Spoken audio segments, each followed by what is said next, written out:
you give me 1 second, I'm pulling my presentation up on my iPad and having a little difficulty, so forgive me.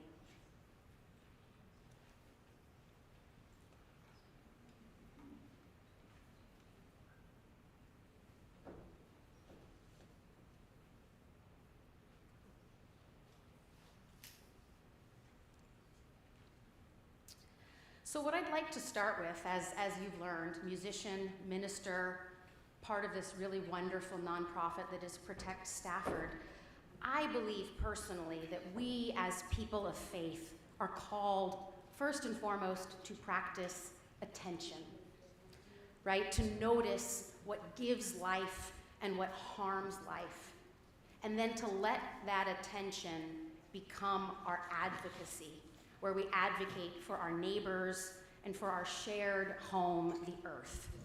And so beyond my work as the president of Protect Stafford, it's true I have roots in a faith tradition, one amongst many, that takes creation care and environmental justice very seriously.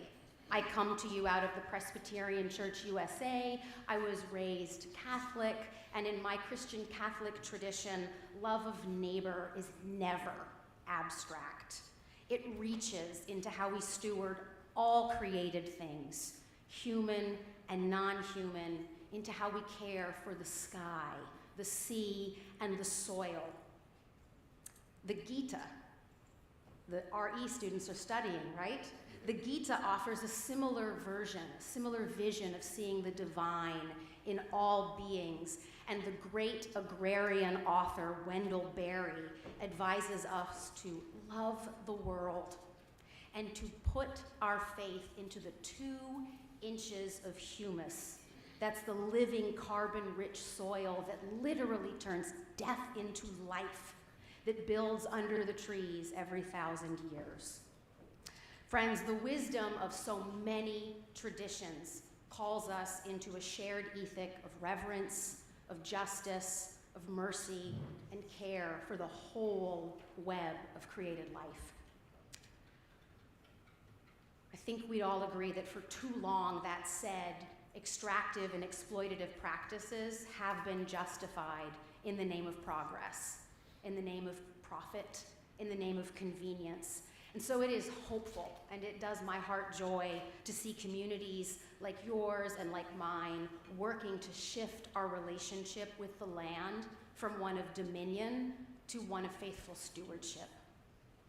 A member of Protect Stafford shared this beautiful Algonquin philosophy at a recent meeting.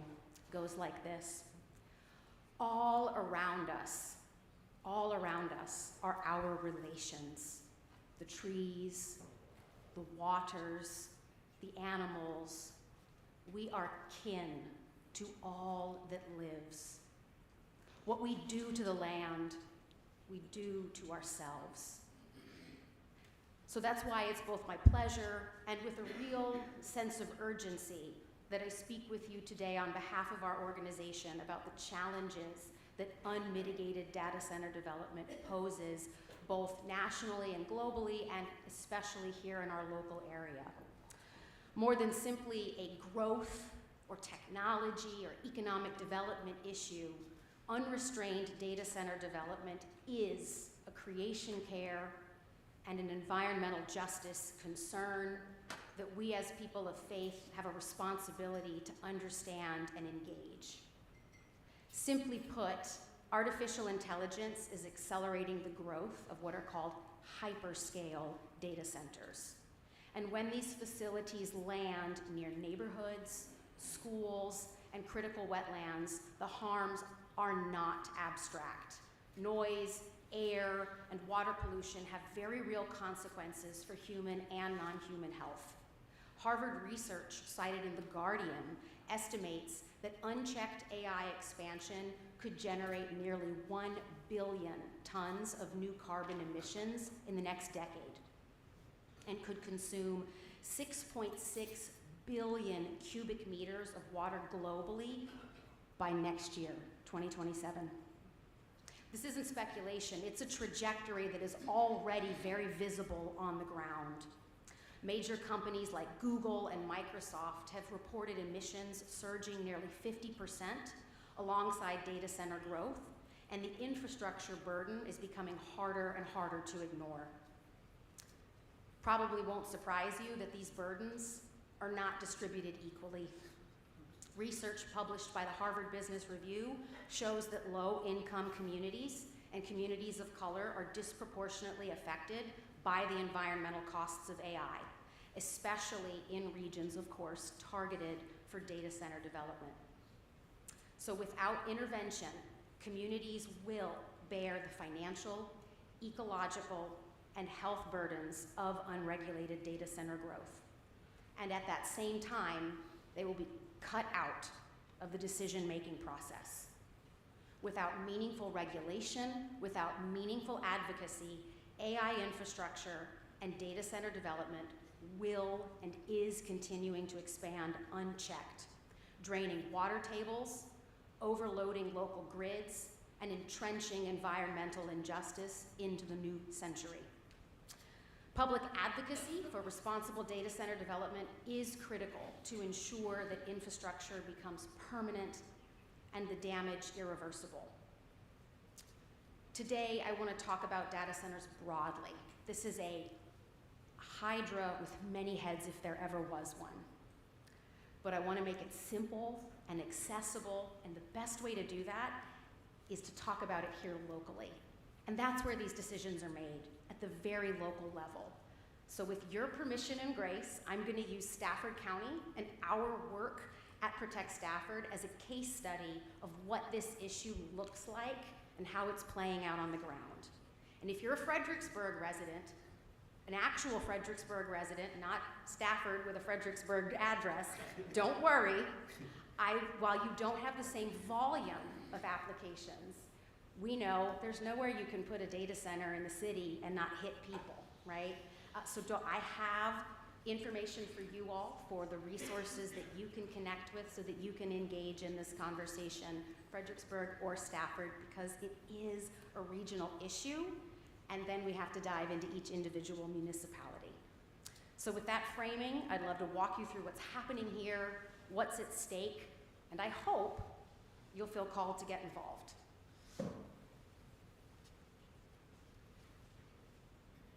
I have to offer a disclaimer as I educate you that this is our best faith effort to present the most accurate information for educational purposes. But with that said, I encourage you always and everywhere to do your own research.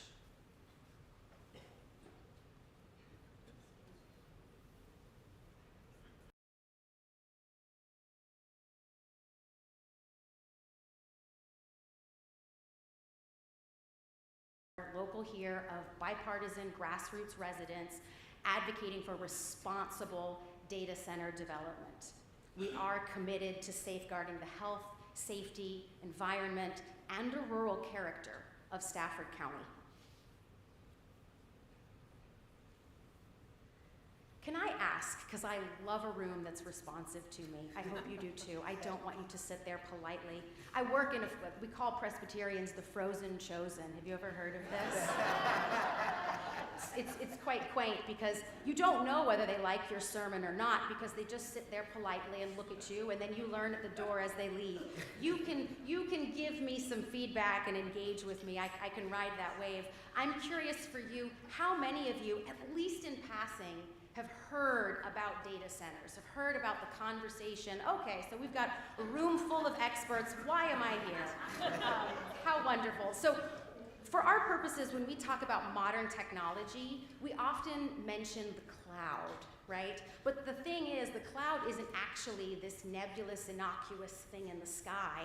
It's the data center. It has a very real, physical, incarnate reality for us, and these are large facilities that are designed to store and manage computer servers and data systems.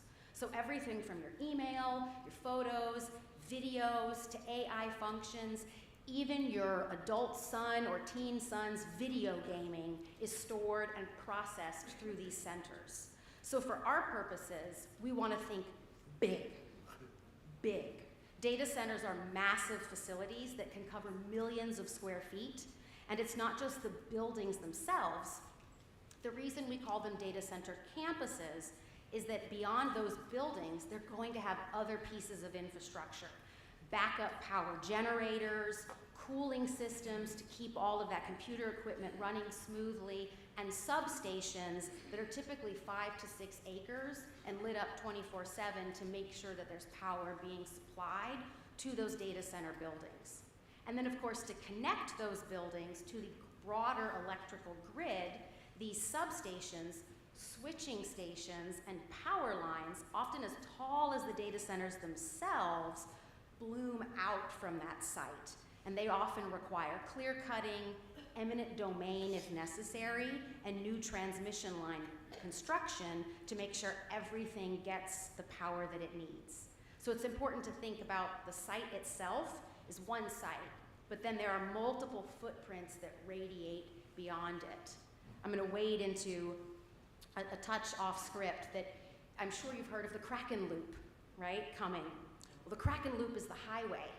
Power still has to get from the existing infrastructure to the different data centers as they get approved. So the communities that are affected directly by the Kraken Loop will be joined by other communities where more easements will be activated or eminent domain. Think of them as secondary roads to get the power from the Kraken to somewhere else. So there's a lot of secondary and subsequent impacts of this beyond the sites themselves.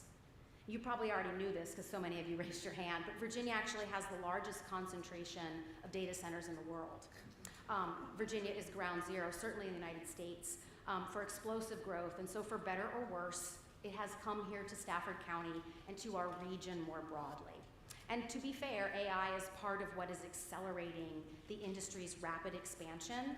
And thus far, state and local legislation has largely failed to enact any meaningful, adequate oversight. So I don't think it's an oversimplification to say that at the local level, the data center issue is as clear an example of the people versus profits binary that we might see, where public well-being and quality of life are weighed against promises of revenue. So it's a choice between progress now and at what cost for the future.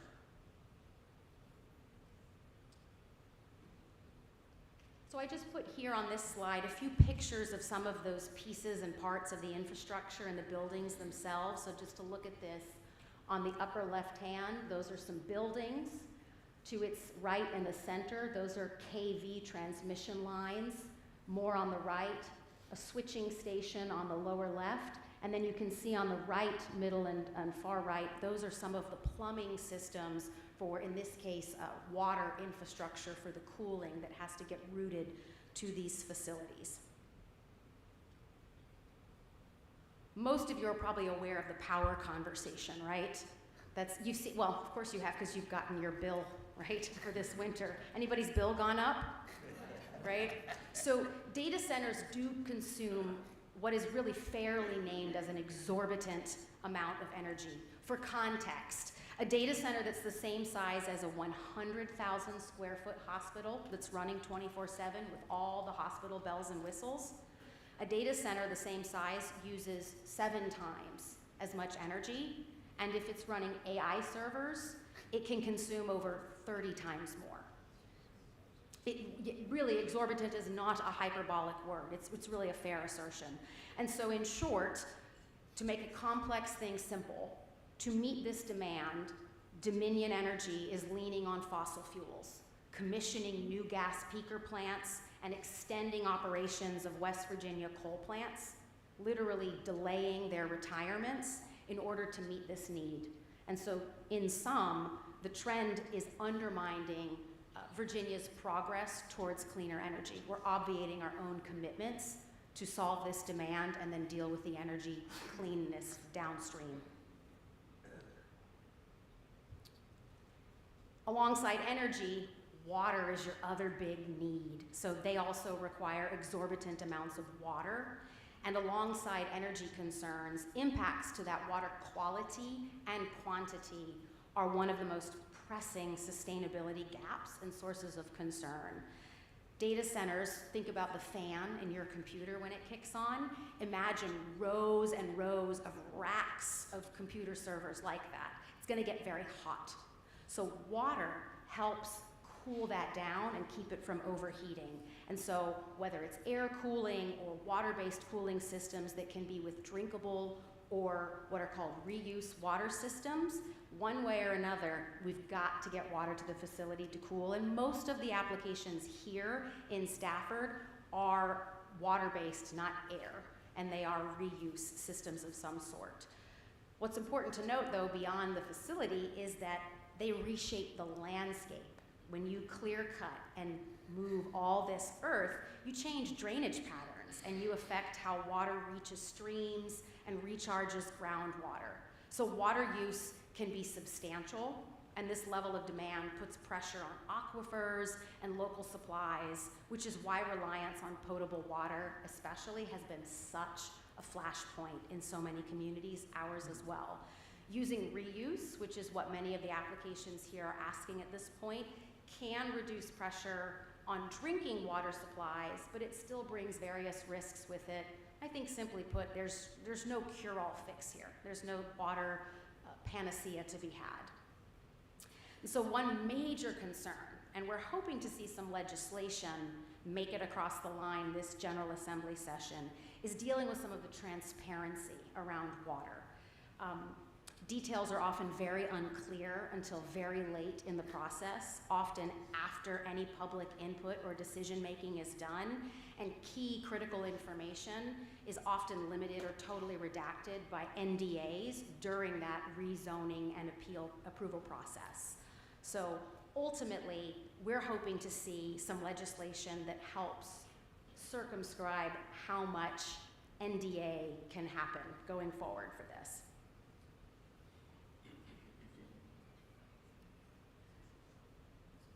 Because you have HVAC fans and coolers running 24/7, data centers produce a relentless hum that can be heard and also felt. So there's two types of noise, right? There's the normal noise of your neighbor's teenager having a party late at night or a power tool before you were getting ready to come here. There's also what's called low frequency noise. One of our members is an opera singer, and he likened this for us to whales and the way that their sound moves really slow over massive distances. That's low frequency noise, and it's felt, not heard. Quite frankly, likened to a busy highway, this is that's high frequency noise, right? That happening. Low frequency is like an idling truck in the distance. And both of those together ultimately are the product of bad governance. They allow industrial facilities to be next to homes and schools. And so that low frequency noise is really what's of particular concern because it passes through trees and through walls and goes for several miles. So there's both a physical and a psychological component that we have to account for when we're talking about low frequency noise. It affects the central nervous system, disrupts sleep, increases stress and blood pressure, impairs concentration and learning, and is a known contributor to heart risks and fatigue. So noise ordinances do exist to protect public health and the enjoyment of property, but how to draft them to account for this issue is novel territory. And so thus far, we don't really have a great answer to this in this space. And in the meantime, residents and students who live and learn close to data centers pay the price. And so what we wanted to do was help our county understand what that meant in Stafford County. So children's development and sleep needs increase vulnerability to noise and disruption. So what we did was mapped all approved and proposed data centers that were within 2 miles of a Stafford County public school or program.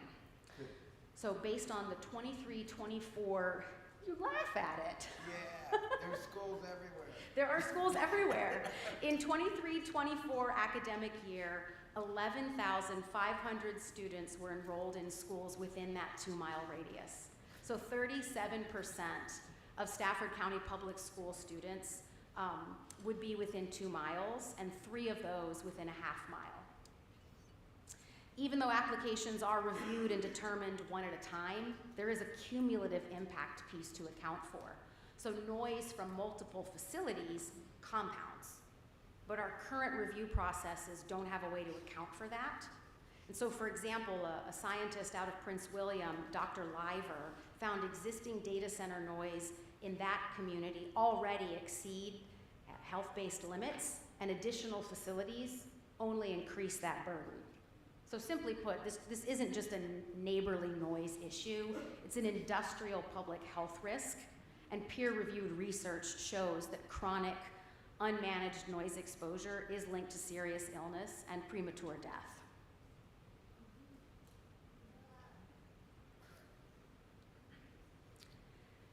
Environmentally, these hyperscale data centers can last for a decade or more in their construction phase. And so that creates immediate and long-term environmental harm.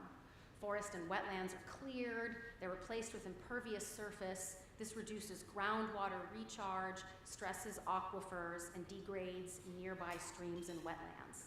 Obviously, construction brings sustained noise and light and traffic and diesel emissions, while it increases sediment and pollutant runoff into surrounding watersheds. What's important to note about construction too is that whatever the standards are for the data center, they're held in abeyance during the construction phase. So there are a lot of things that yield to the realities of construction where quiet enjoyment and quality of life has to take a back seat to the construction that has to be done.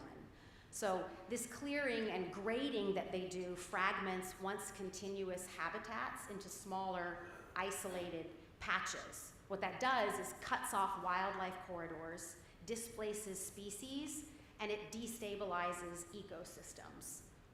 Those impacts obviously don't end when construction does. Then data centers and substations will generate continued air, soil, noise, and light pollution, along with that erosion and contaminated runoff and increased flood risk. So constant lighting and mechanical noise disrupt wildlife behavior and biological rhythm. We have several projects that are proposed near sensitive waterways like the Accokeek Creek system and the Rappahannock River, and that raises watershed risks through altered flows and runoff contamination. You may have read in the paper recently residents speaking out because of the wetlands down south of the STC data center are significantly depleted, and there's evidence that would suggest it's not simply that we're in a drought, but the outworkings of some of that clear cutting there. So in areas reliant on private wells, pollution threats can also affect drinking water. Obviously, construction and emergency operation often operate under these weaker safeguards that routine operations increase both risk to ecosystems and residents. So in short, to make it small and simple and pithy, the environmental cost is pretty darn cumulative, long-lasting, and irreversible. You can see that, right? Big bite, lot to digest there. What's important to know in terms of those pollutants and contaminants is that data centers can bring both air and storm water contamination. Diesel generators that are necessary for backup power emit pollutants that are linked to serious health harms. Those are pollutants like nitrous oxide and particulate matter, which you breathe in and then never breathe back out. And those impervious surfaces, all that roofing and concrete and the generators themselves can carry runoff oil and metals and chemicals into those local waterways. I should say, I'm going to pause and say, I think one challenge with the generators that people don't appreciate is how many generators and how big the generators are that are on site when you're talking about a hyperscale facility. For fun, because I desperately want to hear you speak to me, let's play like a Price is Right. How many generators do you think an approximately 7 million square foot facility would need? Somebody throw me a number. 20, okay. 200, anybody else? You did a great job, but the answer is more than 200. It's hard to say precisely what it'll be, but it'll be in the hundreds, and it's probably somewhere between 500 and 700. So these are the size of tractor trailers. They are very big. So a 443,000 square foot facility has, I think, 42 generators on its site, right? So a lot of generators, and those are not just being used for backup power, like right now during the power storm, but also for what they're moving towards, which are called planned outages. When the grid is too stressed, and we know this is coming, they will have permission to peel offline and use their generators as their power supply. So what we're setting the conditions for is two things. One, that we will need to use them more often because the grid will be so strained. And two, that we're creating new ways of opening their use beyond even that strain. So in the end, more frequent use of diesel generators. A lot of people love to ask the kind of, well, what's this gonna look like into the future? Could they become obsolete? Are we going to become the Detroit of Virginia? Time will tell, but land-based data centers do consume huge local resources. Land, power, and water, those are the big three needs. And so while bringing environmental and community impacts along, so two emerging alternatives could absolutely reduce the need for these massive onshore campuses: space-based data centers and floating offshore data centers. You can look it up. Google has a project they call Project Suncatcher that envisions orbital computing that uses lasers for high-speed links, the cold air of space for cooling, and the near constant solar power, with prototype launches planned for 2027. And according to Philip Johnston, the CEO of StarCloud, he says, quote, "In 10 years, nearly all new data centers will be being built in outer space." Separately, like I said, companies are also exploring retrofitting ships as floating data centers to move capacity offshore. They're also targeting a 2027 deployment. So the key takeaway is that counties could approve large campuses that do become obsolete before communities see long-term benefit. To be fair, some of these applications with 10+ years of construction, see how those timelines converge? So with that kind of roughshod over data centers, you're all experts and ready to join us on February 9th for the Data Center Reform Lobby Day down at the General Assembly. I want to turn and talk really specifically to what this means for us on the ground. So if you didn't know it, currently Stafford County has 30% of the Commonwealth's data center applications. And that's at least 3 times more than what the county expected. And most of those were not planned, they're not cited where the county anticipated. These projects are enormous. Many are seeking 105-foot-tall building heights with footprints that are comparable to multiple super Walmarts. One proposal spans 1,042 acres in the north of the county. Another one is 844 acres, among the largest campuses that are proposed nationally. So you can see how that scale makes placement a core issue.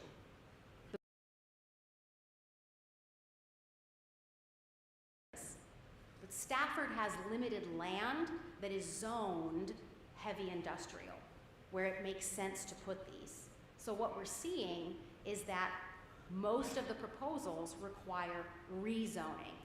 They require the Board of Supervisors to agree to change how we are understanding this space to be developed. And what that means is that we're converting predominantly agricultural and rural residential land into heavy industrial.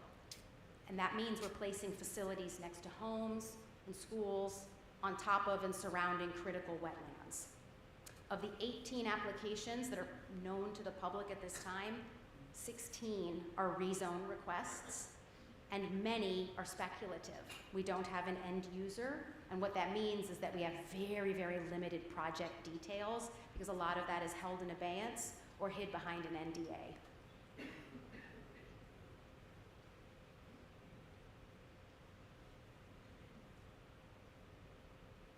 So So this is just a quick image for you all to see. A lot of people hear that word stormwater runoff and they don't always know what that means. Quite simply, it's just water that doesn't fall from the sky and land on Earth. It touches something man-made on the way down.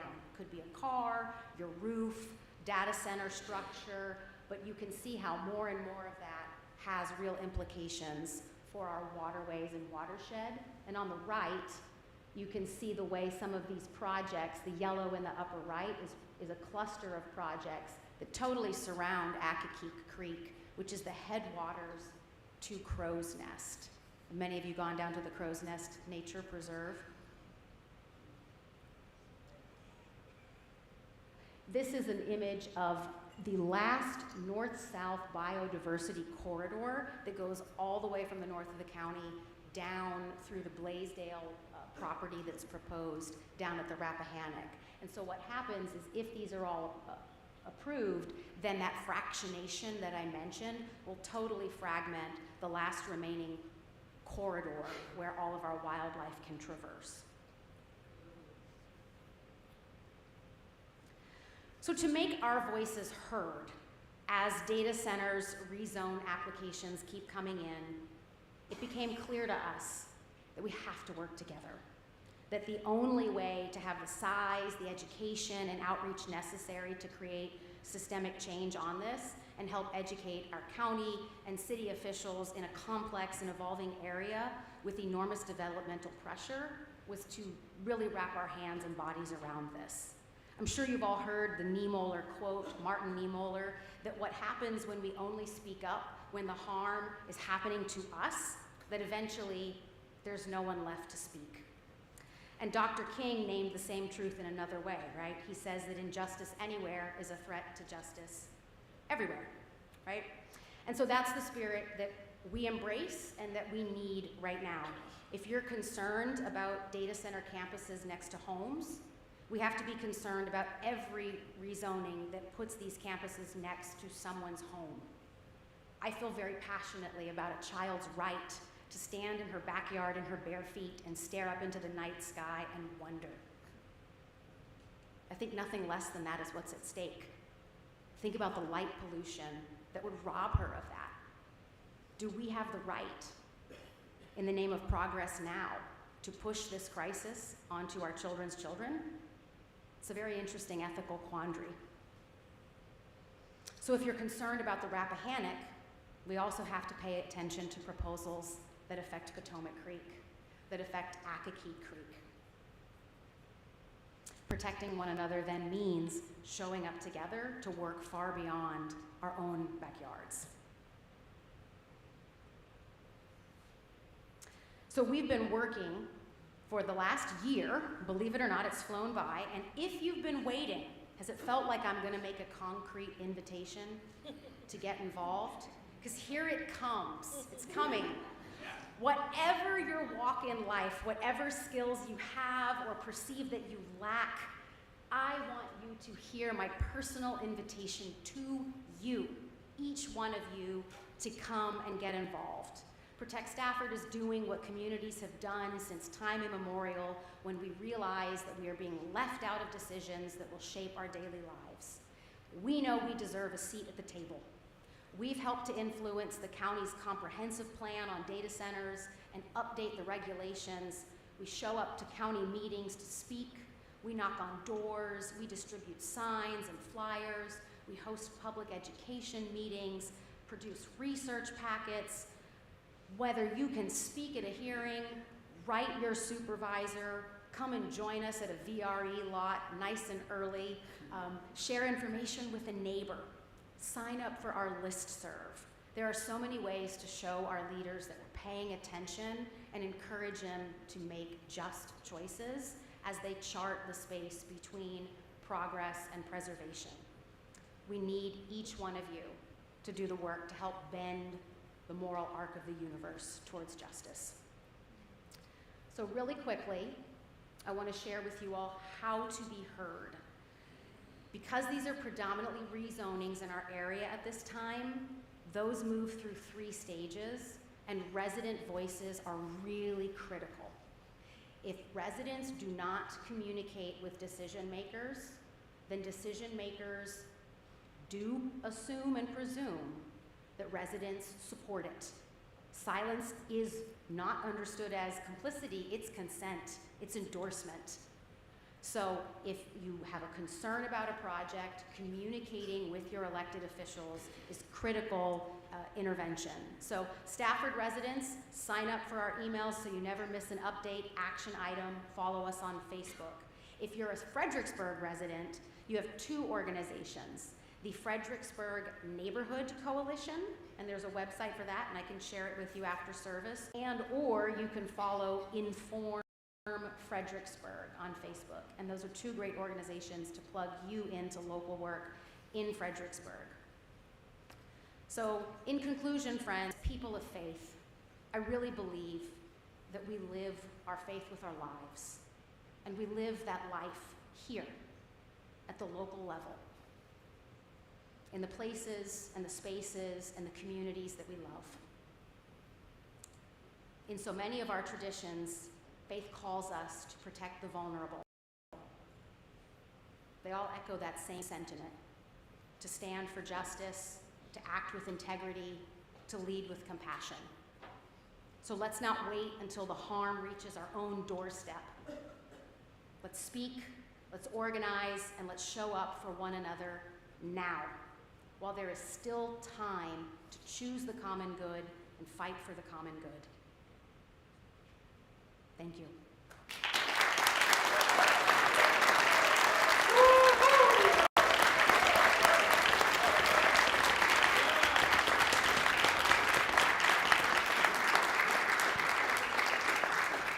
I want to let you know that I will be sending these slides to you in my Monday morning email. So if you're struggling to read some of that fine print, I will be sending those out to you. I know you got questions. We've got some wireless mics running around. Raise your hand, and here we go. Hello, I love a lightning round. Hello.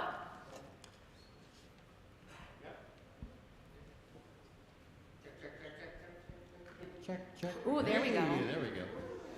And I would just like to say, as been shown with our current administration, isn't it much easier for us just to keep our head in the sand? Oh, now. Now, thank you so much for coming and sharing this information with us. I was aware of the water issues and the power issues and those kind of things, but a lot of people don't think about, and I never thought about, the natural habitat that is broken up, the pathways that they mate. You know, they eat, they feed, they move around us. There's so many, the noise, the low frequency as it affects us. I'm an electrical engineer, I can't hardly spell IT anymore, but it is a big factor that we need to consider and realize that it is the danger that is in our lives right now. Thank you. Something we didn't talk about, obviously you can imagine in advocacy in this space right now, there's always a limited appetite for environmental justice over human concerns, but you're spot on that what we call anthropocentric, right, our anthropocentrism creates then all kinds of issues for animals. So this noise, it's called communication masking, where animals feed, forage, mate. So there are very, very real implications for what this does to non-human life that is not to be sneezed at. Hi. From the standpoint of early information, I know that some people used to call the civil engineer's office that was working with the rezoning and working with the natural habitat issues. You know, they would do a wastewater kind of a study, and they would do all sorts of stuff like that. And then people would call and they would say, I want to see those studies, I want to understand. And they didn't love that. And it's hard sometimes to find out who those civil engineers are, but we can call them. Do you call them? Do you encourage us to call them? How can we get that information? Yeah. And what questions should we ask? So I think that generally speaking, the county has worked to make the information about these applications more readily publicly available in the last handful of months. They've amended their website where you can go and you can search by project name on the long-range planning site, and you can pull it up and you actually can access the project submission materials as it moves. It used to be that if you had it, it was potentially dated information that hadn't moved along. So they've been doing a better job of updating that and doing it.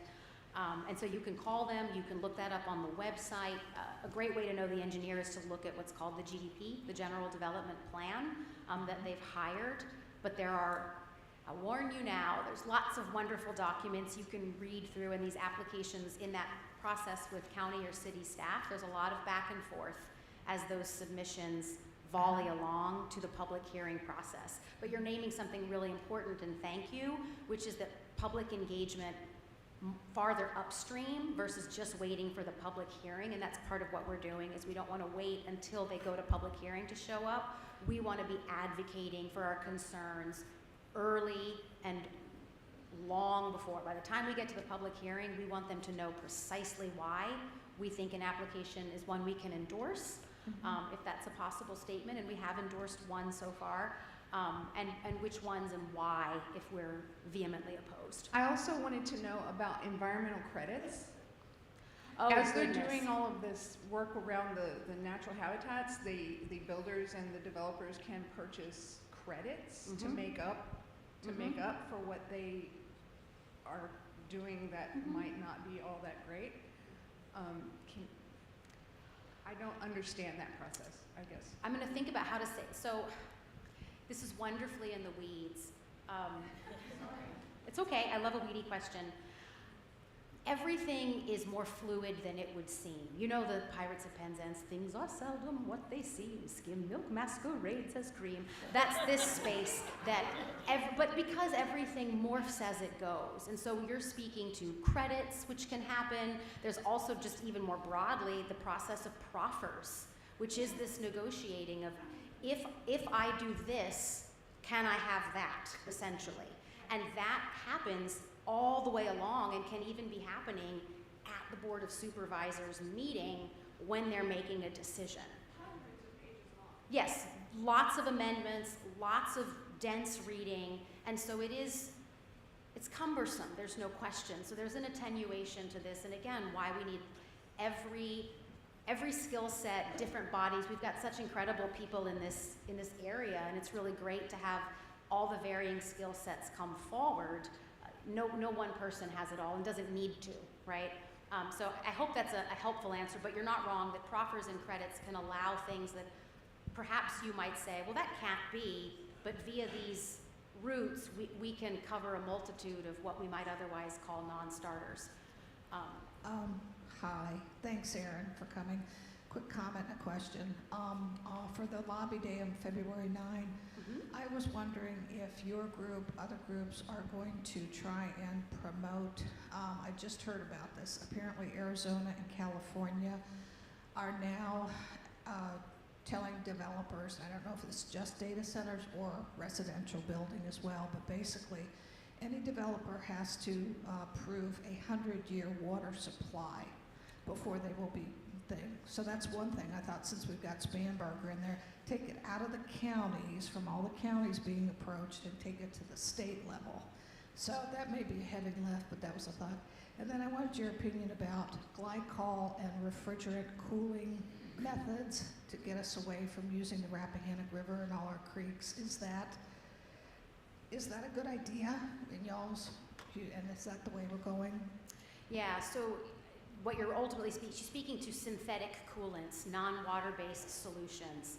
I love that everyone is so aware to get in the weeds with this. It's so great. I'm so grateful. The challenge is that those are not yet being rolled out at scale. We're not seeing any of those. A lot of that comes into conversation with plumbing and what plumbing systems can sustain. But certainly we look at effluent for both facility cooling and runoff.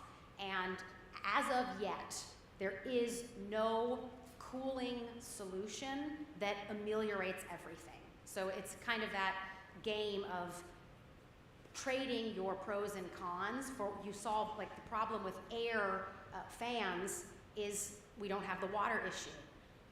But they're noisy.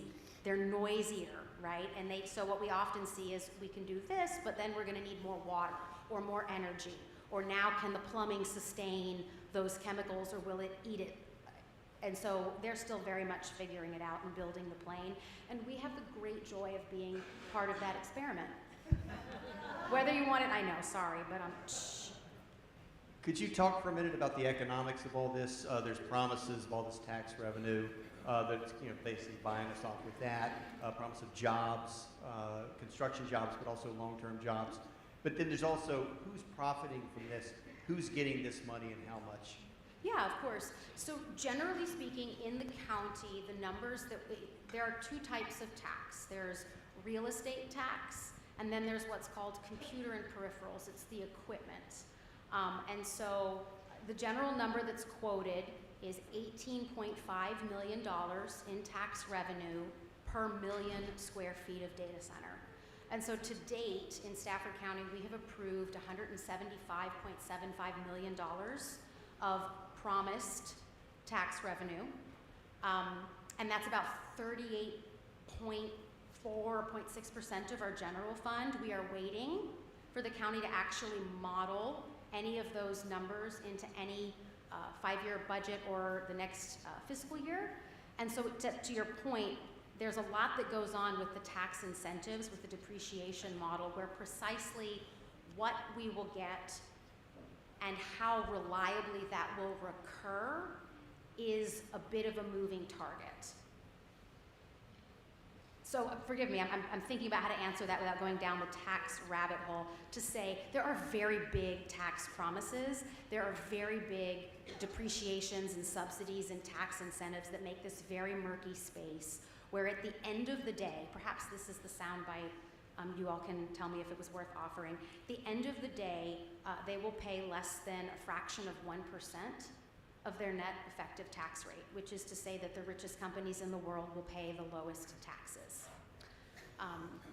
And so I commend that to you for your discernment. And then the question for us is that I think the challenge is that local municipalities that need revenue, that need commercial revenue, are really proposed with a Faustian deal. And the question becomes how to, as one of our intrepid members said, keep the ship afloat without sinking it.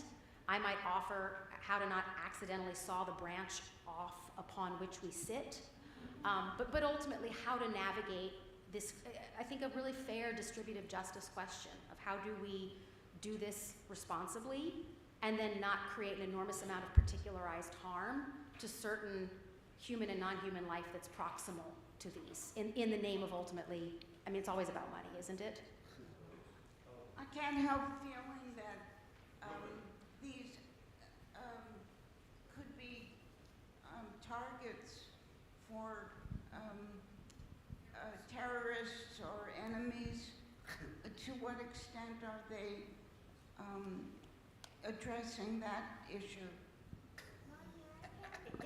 It's a good question. I have friends who work in these spaces, and that's one that I'm going to make a speculative statement. I've never come across any scholarship that is looking at what the contraindications of an assemblage of these close to DC would mean, but I think one could float an argument that too many of them in proximity to each other poses a national security risk, and great proximity and concentration in the greater DC area. What do we think about that long term? Certainly think there's validity to push that to its logical conclusion. Hi, so I'm a student at the University in Historic Preservation. Have you worked alongside that in your advocacy? Because I know in terms of preservation classes, we've actually discussed the data centers and how they affect preservation in terms of view sheds, and how data centers and their creation can affect historic view sheds and affect historic sites.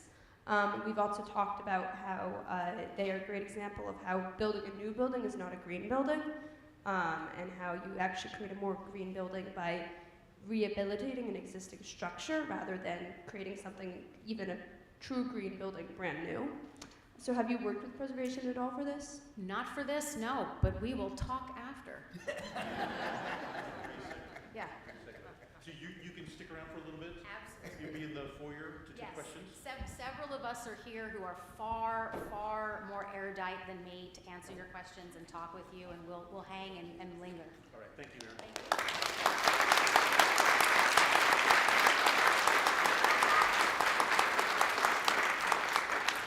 All right, I know we're running late, but we're gonna press on, all right? Right after this service, we have a UU 101 class. It's gonna meet right over there. Kits, there she is. She's going to be leading that class. If you'd like to become a member of this fellowship, this is the fastest, easiest way for you to jump on board. Just come to 3 of those meetings and we'll get you signed up. We have a conflict resolution workshop that's gonna be starting today, right after this worship service. And let's see, Sarah, where's Sarah? You can see Sarah if you've got questions. You're welcome to just jump in, right? And come to that. That's a 3-week process, right? To talk about how to handle conflicts, how to resolve conflicts without ripping one another's eyes out. Yes. That's a good thing. We were scheduled to have our beloved Maddie do a fundraising concert for us this afternoon, but because of the threat of weather, Maddie drives up from Richmond, and we were just really concerned that she might not be able to make it today. Thankfully, she was able to make it, but just, you know, to make sure that everybody could be here, we went ahead and pushed that back to next Sunday. So next Sunday at 3 o'clock right here, come for that concert. It's going to be wonderful. Because of the weather, we had to move our 10th annual chili cook-off. That's going to be this Saturday from 5 to, 8 o'clock? There we go. So come be a part of that. What else do we have? We are starting up a new Spanish class. We did this about a year ago, and what I learned, I think in that class, I learned, here it is. Presidente el trompo muy pendejo.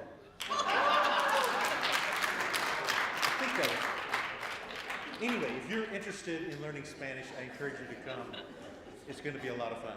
I think I've got one other thing. Let's see. Here we go. We are going to participate in a clothing drive for Clothing Fredericksburg, Fredericksburg Free Closet.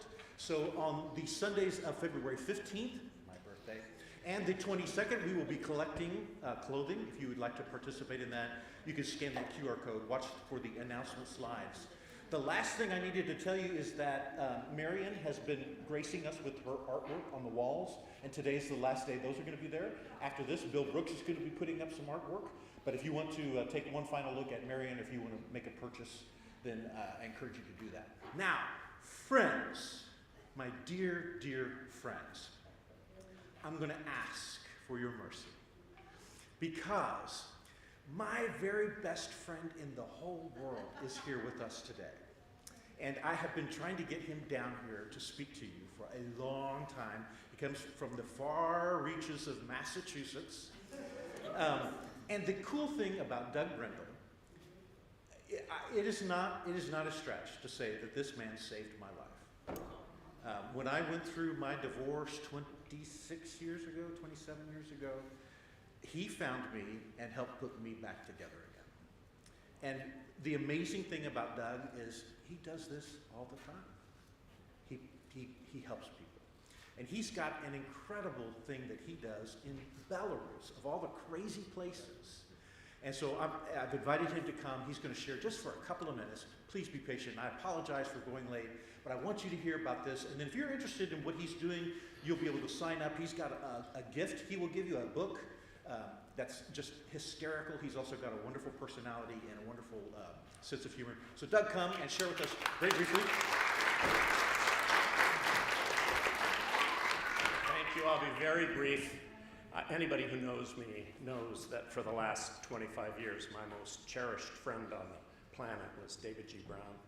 And it's lovely to be here with you today and see that he has steady work. Our organization is called New Thing. You can find us online at newthing.net, and the orange brochure that I left on your chair will tell you all about us. We are the only continuous nationwide humanitarian aid distribution effort in the Republic of Belarus, which is that relatively small country of 9 million people tucked in the corner between Russia and Ukraine. So as you can imagine, things have gotten really interesting there over the last few years. Our all Belarusian team in Minsk, the capital city of Belarus, spend their lives bringing hundreds of tons of donated humanitarian aid into the country, food and furniture, clothing, medical supplies and equipment, appliances, anything that's in short supply in Belarus, and then accounting for it scrupulously to make sure not even 1 kopeck of value moves onto the black market, and then follows the aid out to people in need all over the country. Orphanages, foster families, hospitals, shelters for abused and abandoned children, boarding schools for kids with various types of disabilities, shelters for the homeless. And they follow the aid out to the end user and account for it so that we stay legal. Then from time to time when we discover a special need, we'll mount a special project. I'll give you one quick example of a life touched and changed through this kind of work in one of our special projects. About 20 years ago, I went to Zhodino, a town about an hour north of Minsk, to visit a shelter for abused and abandoned children. And I think it's fair to say it was like something out of Dickens. It was in really bad shape, an ancient, decrepit, Soviet-era kindergarten building that the authorities had said, we'll put the abused and abandoned children there. And the professionals working in this institution loved the kids. They were great, but the facility was terrible. And you can imagine from the kids' standpoint, something's happening in their home that the authorities feel they have to rescue them from. But from the kids' standpoint, these strangers come and take you from what is bad but familiar, and they take you to another place where the grown-ups love you, but they're strangers, and this facility was awful. So we said, this has to change. This was 20-some years ago. But for the next 10 years, Friends of New Thing invested $100,000 of renovations in this facility. New floors, doors, walls, beds, bedding, closets, a playground for the kids, lots of bright paint to make it homey and good for the better for the kids. But in these types of situations, these institutions, you never want to go back later and find the same kid there again, because in the Belarusian system, the professionals in that shelter have 6 months to make the child's home safe for their return. If they fail, the child doesn't go home. They go into the adoption queue, into foster care. They get placed with relatives or something like that. So if you go back and find the same kid there, again, it means effectively the professionals were fooled and they sent the child home and the child was damaged again. So on that first visit 20-some years ago, I met a little girl named Alina, 2 or 3 years old, a beautiful child, and this bright, sunny disposition in spite of whatever was going on in her home. And then I went back 2 or 3 years later to check on progress on our project, and it was coming along pretty great. It was fun to see that a dollar goes a long way in Belarus, and things were really coming along. But I found Alina there a second time. I was heartsick about this. Now she's 5 or 6 years old, still the same bright, sunny disposition. And then I went back 2 or 3 years later and check on progress on our project, and the place was being transformed. It was becoming a jewel of the Republic. It was fantastic, but by a terrible coincidence, I found Alina there a third time. It's unthinkable in the Belarusian system to find a child there a third time. Now she's becoming this lovely young lady, still the same bright, sunny disposition, memorable child. So we tracked with Alina down through the years, and I'm happy to report to you this morning, Alina is 27 years old. She is a successful young wife and mother and college graduate. This past spring, she graduated with her teaching degree. And we took her back to the shelter to reminisce about her time there. She had witnessed the physical transformation of this place, and this was her message to us. She said, this place became a place of hope for me, a place of love, and even a place of joy. And it laid the foundation for the successful person that I am becoming. And I was like, yes, this is why we do what we do, because it matters how we respond to somebody who has been damaged, no matter how the damage occurs. And that's been the guiding light of New Thing for now 25 years in the Republic of Belarus. The obvious question is, why Belarus? I'm not Belarusian, my wife is not. The answer goes back to Chernobyl. 80% of that radiation landed in Belarus, not Ukraine. That means 80% of the cancer kids, the thyroid problem kids, the leukemia kids. It was a medical disaster of gargantuan proportions. And when America started bringing plane loads of methotrexate and other cancer kid drugs and medical supplies and equipment into Belarus to answer the medical crisis, my wife, who's a photographer, volunteered to go with the airlifts and document in images America's humanitarian response to the Belarusian crisis. And she fell in love with the Belarusian people. And she kept going back with these airlifts year after year, and she begged me to go with her, and I hate travel. I mean, a big commute for me is bedroom to bathroom. So I would promise to go and then weasel out, have to stay home with the kids. They were young at the time. And so she went back and forth to Belarus without me for 8 years, until finally she sort of tricked me into going with her. It's a separate story I won't bore you with, but I confronted in person finally the need, and I was like, whoa, we have to help more. Politics being what they are, it wasn't feasible for an American to just go park in Belarus and help. So here's our secret sauce. We're technically two organizations. New Thing is 501c3, legal and registered with the IRS here in the US. Response of the Heart is a Belarusian charity, legal and registered in Belarus. And we provide their funding, salaries, benefits, office rent, office supplies, transportation, legal, warehouse, everything. They do all the work that we can't do. We raise the funds that they can't do, but we're all volunteer on the US side. So every penny we raise actually goes into Belarus, which makes the whole thing way more satisfying. Okay, that's New Thing in a nutshell. I brought you two things. First of all, everybody gets a present. I'll explain the present. In my adopted hometown, little hometown of Ipswich, Massachusetts, there's a weekly paper, the Ipswich Local News, and I'm the humor columnist. They call me the outsider, because I'm a recovering Chicagoan, and they say I'll be a newcomer no matter how long I live there. So I write humorous commentary on life in small town America from the standpoint of a big city guy. And I took some of the funniest columns from over the years, and I drew cartoons to illustrate them. And may I say, pretty bad cartoons, because I'm no artist. And I put them in this book for you, Life, Liberty, and the Pursuit of Silliness. And at the back of the book is a commercial for New Thing. See how this works? So everybody gets a book. They're on the table in the back. You're required to take one with you. If you don't take one, it's $12. The other thing I bring you is an invitation. I would like to take you all with me to Belarus, but without ever leaving home. And the way to do that is let me send you our photo reports. They'll come to your email inbox once in a while. It's a link to a brief photo report. You meet some of the kids and the homeless people and people we're helping and see our projects and stuff. It's not a big, heavy fundraising thing or anything. You can unsubscribe at any time. But here's what people find. They sort of like peeking behind the old Iron Curtain and seeing life in another realm. The best way to sign up is to use this high-tech interactive device that I brought with you, demonstrated here. You print your name, you print your email address, and if it's anything like legible, pretty soon you'll be receiving from time to time an email from me with a link to a photo report. I'll be at the back also if you have any questions about, you know what, you should be focusing on data centers after the service. I'll be here next Sunday too, and I can take questions from you then or anytime. Thanks for having me.